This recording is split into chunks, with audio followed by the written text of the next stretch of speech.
Coming up next on Arizona Horizon, Glendale considers canceling its contracts with the Arizona Coyotes. A state lawmaker calls for changes in the way the state handles high-risk cases of child abuse. And we'll learn about a program that honors early career scientists and engineers. Those stories next on Arizona Horizon. Arizona Horizon is made possible by contributions from the Friends of Eight, members of your Arizona PBS station. Thank you. Good evening and welcome to Arizona Horizon. I'm Ted Simons. The Glendale City Council is about to consider whether or not to cancel its services management contract and lease agreement with the Arizona Coyotes.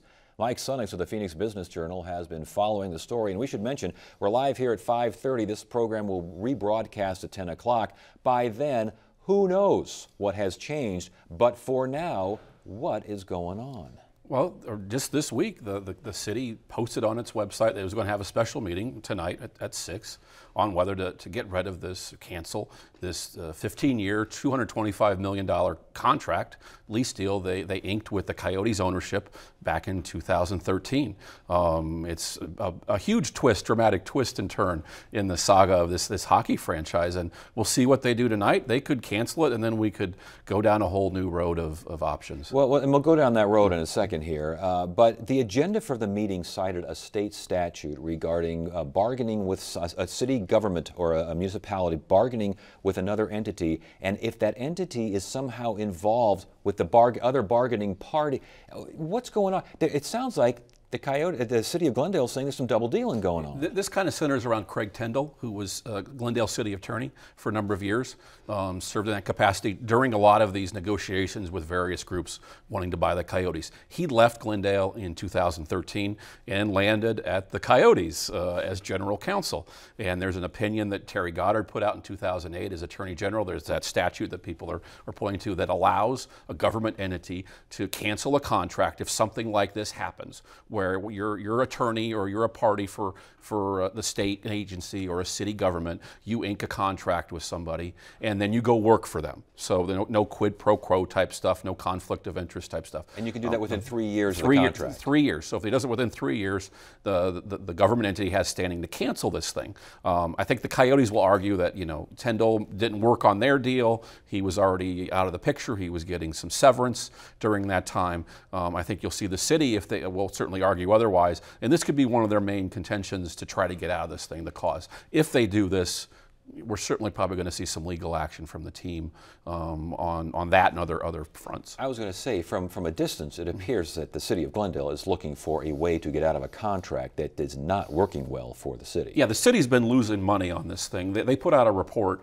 at the end of every month for the fiscal year showing what they took in and what they sent out to the Coyotes. So they pay the Coyotes $15 million a year, and they promised to put $500,000 into upgrades to the arena, which the city built back in 2003.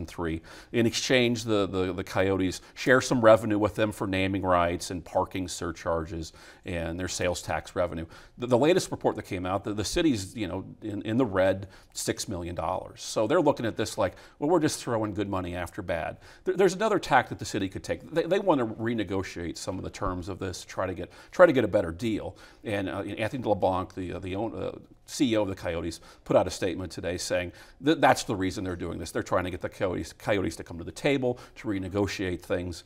And if that's their tactic, the team's not too happy with that. I was going to say, you got an unhappy negotiating partner if you're going that route. Yeah, it's the relations have not been good. They've gone. The city requested an audit last year, which is under the terms of the deal they can do, and this thing is dragged on into this year, and they're still having some issues with that. Well, and there seemed to be some issues. The Republic reported that a couple of city auditors, one of them reported X, another one, her supervisor said, oh no, it's Y, and then X decided to go ahead and leave, suggesting that Y was somehow in cahoots with the Coyotes? Yeah, well, yeah, two auditors at the city, over disputed things, and the one that left was, turned kind of a whistleblower, claimed that the person with the city that changed things had some, I think their spouse had somehow worked for the Coyotes at some point a number of years ago. And the Coyotes and the city have had a hard time, getting the numbers to each other. We've been working on this, so it's hard to see, them coming to the negotiating table and working things out. But it's interesting to see what goes on tonight with the people that turn out at this meeting. how the city councilors react to that. There'll be Coyotes fans there. There's a lot of media attention. This has always been a tough deal for Glendale ever since they've come out there. Well, and you got to think the mayor, who's probably leading this, has the votes. I don't think he would have agreed to the meeting if he didn't have the votes and all this hullabaloo going on here.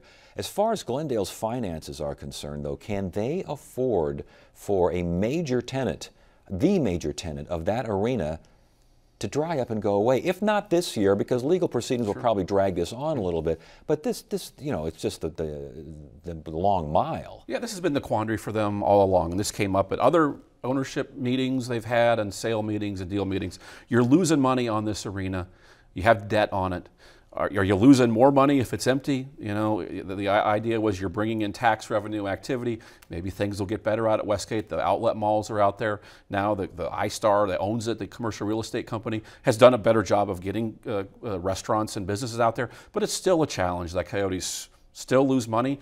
The owners have an out clause in 2018. If they lose $50 million in that time, they can leave. And they've already lost more than half of it, haven't they? That's the assumption. I mean, in the past, the team's lost 20 to 25 million a year. If they want to lose $50 million in that time, they can find a way. And they can find a way. And there's all these other cities: Quebec City, Las Vegas, Portland, Seattle, Kansas City, all sitting out there, you know, chomping at the bit to try to get a team. Does Westgate dry up without the Coyotes?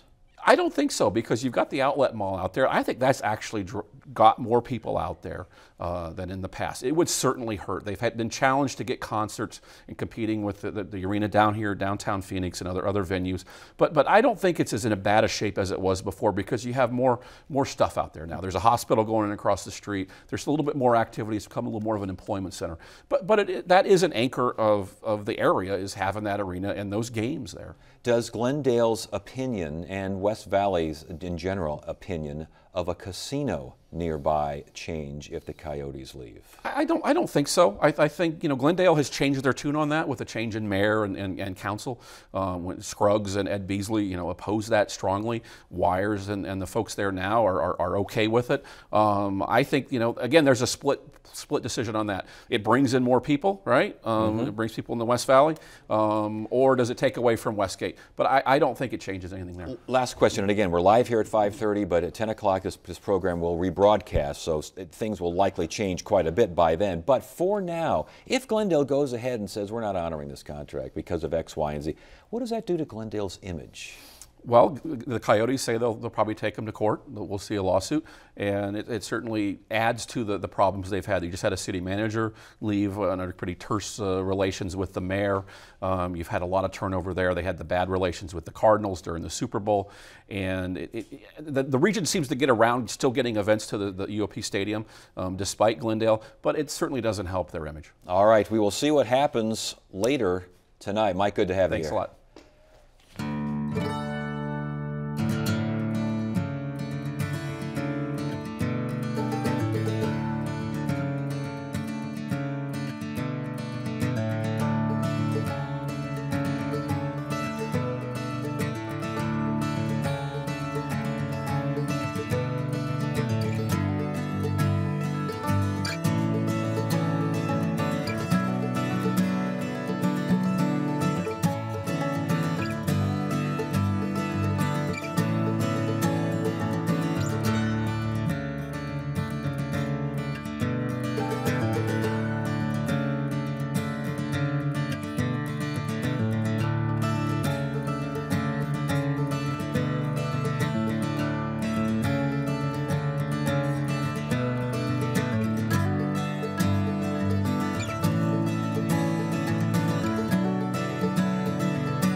Continued problems with how the state is handling child abuse cases are resulting in calls by one lawmaker for more safeguards when children are reunited with high-risk parents. Here now is that state lawmaker, Representative Kate Brophy-McGee. Good to see you again. Thanks for joining us. Thank you. You're calling for DCS, Department of Child Safety, to change the way it handles some of these high-risk cases. What exactly are you seeing out there? What exactly do you want? What I'd like to see is that in the case of substance-exposed newborns addicted to drugs when they're born, whose parents are also using drugs, that they are removed from the home, and then depending on whether the parents go through the rehab programs and things they're supposed to do, they're returned back to the parents, and the case is subsequently closed. With the death of little Alejandra 2 weeks ago, the horrendous murder of this child, I think I hit the wall. And I have called for drug testing, continuous drug testing for parents who want to be parents, who want their children back in the home. I've called for DCS to be able to keep the case open longer, because once they've completed all the programs, it's done. And I've called for continued oversight. Now this case, let's talk about this case, because again, this is pivotal, and it just seems like the cases get worse every time you hear. This is just an atrocious situation out here. A 4-year-old kept in the closet, terrible injuries, 15 pounds, and yet a younger sibling was removed. And what? They didn't know that this girl was either still in the house or could have been still in the house or was returning to the house? DCS was very well aware that there was a prior removal of the child who was murdered and her older brother. DCS asked, where are the other 2 children? They were told that those children are no longer in the country. I want DCS to be able to say, look, we need to see all the children. We need to understand where they are, what kind of shape they're in. You've just had another baby born addicted. Oh my goodness. So, and again, give DCS authority to require proof that other kids are not in the home, and this business of requiring additional counseling and parenting. What kind of classes are we talking about here, and how long does it go on? Well, I keep thinking about the different areas of life in which we drug test for employees, for insensitive jobs, for truck drivers, for athletes. Why can't we do that for parents who have shown that they are subject to addiction and that they have subjected their children to addiction? We have cases of babies born addicted over and over and over again to the same parents.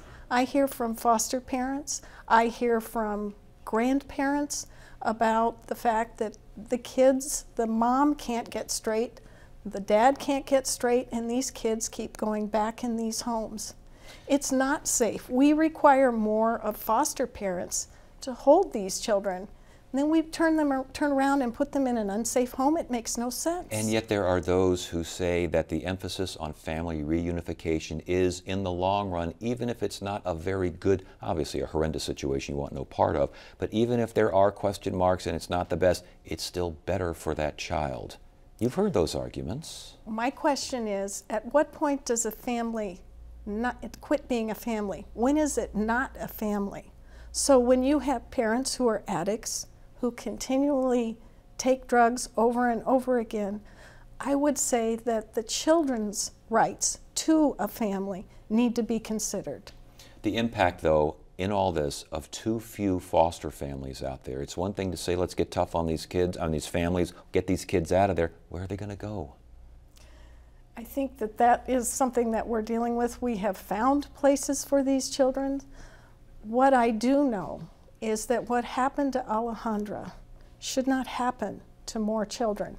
And it will happen if we continue this senseless policy of reunification in the face of continued drug addiction and drug use. So I think those are all problems we need to solve as part of standing up this new agency. But we have got to find a way to keep these children safe and recognize their right to a safe life and a safe existence. Can you do that, though? And again, I'm going back to the foster family situation, because there's a federal lawsuit now against the foster care system here in Arizona. There are too few families. And I think we're all looking for more transparency as far as the reunification process, even though things seem to be improving. But if there's so, I mean, we've heard reports that a lot of these kids are going to group homes now because of so few foster families. Does that side of the equation need overhauling as well?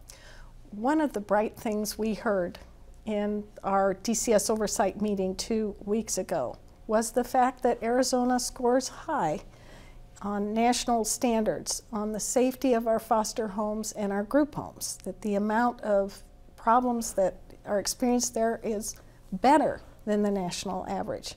So our foster families are doing a darn good job. the group homes are a safer place to put children than in a home where there is rampant drug use. And I think we can, if we start looking at the underlying problems related to drug abuse, we might get closer to adopting policies.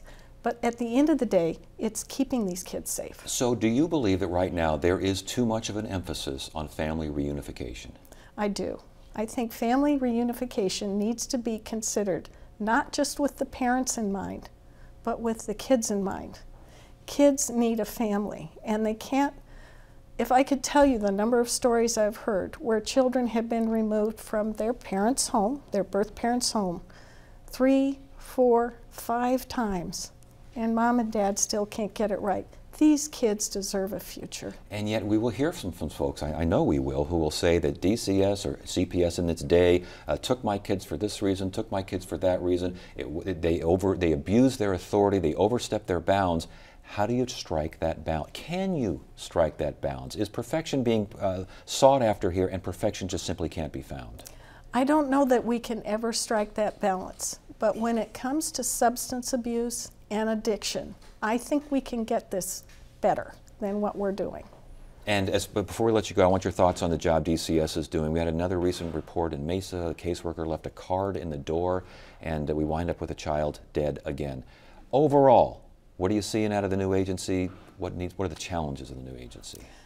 Overall, I'm seeing the transparency that was part of a law that I spent the last 2 years putting together and got a lot of help getting past this past year.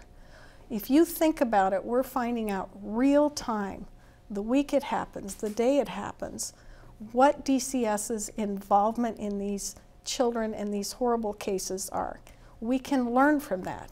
In addition, I think we're beginning to understand what a complex agency this is and how it deals with so many different entities, from the courts to the Attorney General's office, to law enforcement, to the Department of Economic Security. I think with the information that we are getting with this new transparency, we will be able to do some policy fixes and adjustments so that this agency can function better, and we can give them the tools that they need to keep these kids safe. All right. It's good to have you here. Thanks for joining us. Thank you for the opportunity. I appreciate it.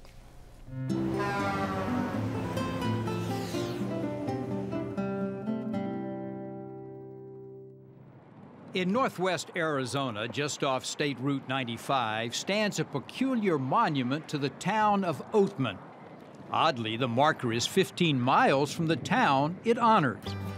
Wedged into the Black Mountains, the mining town of Oatman was established at the turn of the century.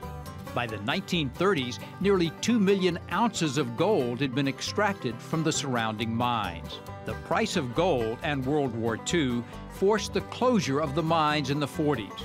The town was delivered another blow when in 1952, a stretch of Interstate 40 opened, siphoning off Oatman's lifeblood, Route 66 traffic. It quickly became a ghost town.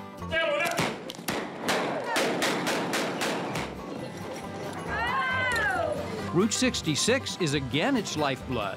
Nostalgia for the Mother Road and the Old West draw tourists from all over the world. They walk the boardwalks, hang with the local gunfighters, and are followed around by Oatman's most famous residents, the Burros, descendants of those set free by miners years ago. Being closer to Nevada than the town itself, Oatman's misplaced monument is long forgotten, but the town is remembered daily.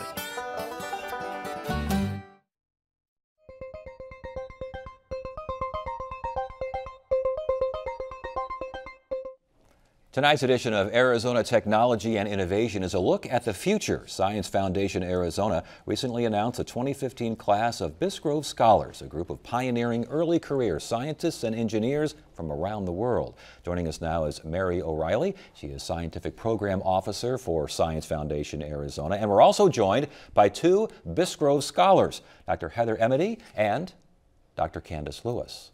Did I get that right? Did I get the last name? Okay. Yes. All right, good to have you both here, and congratulations to both of you, by the way. And congratulations as well on another program. Describe again the Bisgrove Scholar Program. What are we talking about here? Okay, so the Bisgrove Scholars Program is a competition that Science Foundation run every year since 2011. And basically what we do is we select 5 to 7 postdoctoral or early tenure track assistant professors to fund for 2 years. And these are exceptional young researchers early in their careers, and we fund them to accelerate the process of them becoming leaders in their fields of study. So you're looking for the best and the brightest, not only to get them here and do some work here, keep them here too, right? Well, that would be our hope. Yes.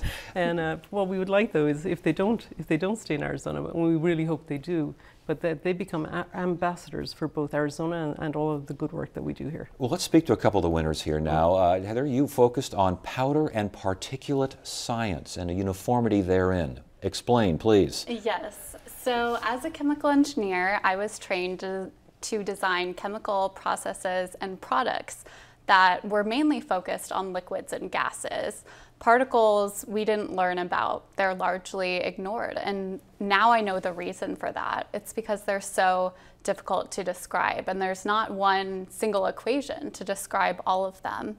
And so what you're basically doing now, and what you're talking about is basic materials for what, minerals and other things? So there's so many different applications of particle technology. In pharmaceuticals, we have particles coming together into tablets and capsules. In foods, one interesting example is sugar, where we have granulated sugar, we have brown sugar, and we have powdered sugar. And all of those are chemically the same thing. They're all sugar, but they're in all different forms with different properties. And I'm trying to explain why they have these different properties. And as properties as they're produced, and the more you know, the easier it is in a variety of ways, I would imagine, to produce things. Yes, and the more efficient your processes become, because any process that has particles at any point in the processing stage is a lot less efficient than those that don't contain particles. Interesting. All right, Candace, now we're talking neurobiology and behavior. Is that what we're talking about? Yes, a little bit. First, I want to clarify that I'm not quite a doctor yet. Okay. I'll be defending my dissertation on Friday morning, so in a couple days from now. Close enough for us. Yeah, okay. So my project, I'll be doing a joint appointment with ASU and TGen, and we'll be investigating the relationship between early life stress, genetic regulation, and behavioral outcomes that are known risk factors for psychiatric disorders. So basically what? How experience plays into the neurobiology that plays into the behavior? Exactly. So psychiatric disorders are exceedingly complex, and we now know that the development of these disorders involves both environmental factors and genetic factors. In the new field of neuroepigenetics, we now have a framework to work with in which we can see how environment and neurobiology interact. So give us an example, like a child is exposed to something and we see how that impacts the brain and we see how that impacts behavior? Yeah, you got it exactly. So commonly a big field in which I'm interested in, what I'm working in, is early life stress. So with your policy maker that you had on earlier, we have children that are exposed to traumatic experiences throughout their whole childhood, and we know that this is a major risk factor for various psychiatric disorders, and we've known this for a long time. But what we haven't understood is the mechanism. How is early life experiences driving vulnerability and behavior in neurobiology? And now, as a Bisgrove scholar, you get, what, $2,000 now for research? $200,000. 2,000. Holy mackerel! Where am I Over coming 2 from? years. 200.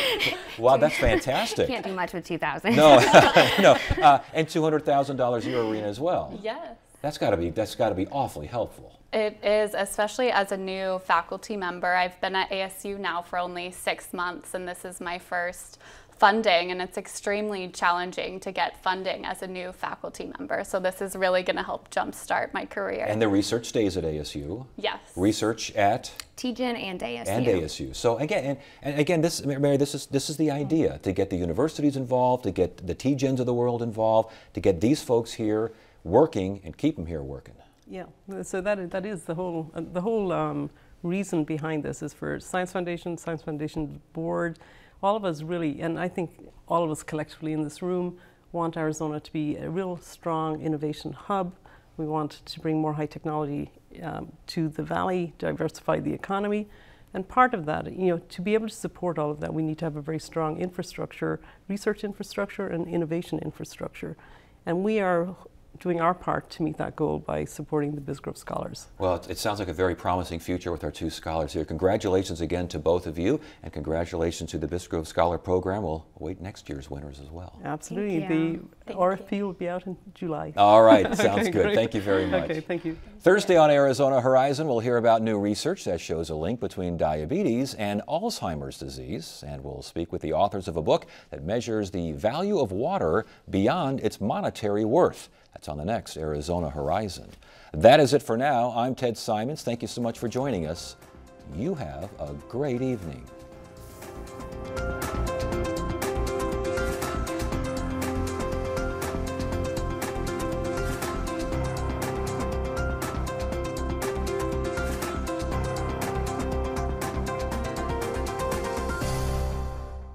Arizona Horizon is made possible by contributions from the Friends of 8, members of your Arizona PBS station. Thank you. ASU's Ira A. Fulton Schools of Engineering strive to advance research, education, and industry to transform our economy. Ideas, talent, and technology for Arizona. You can learn more at engineering.asu.edu/TV.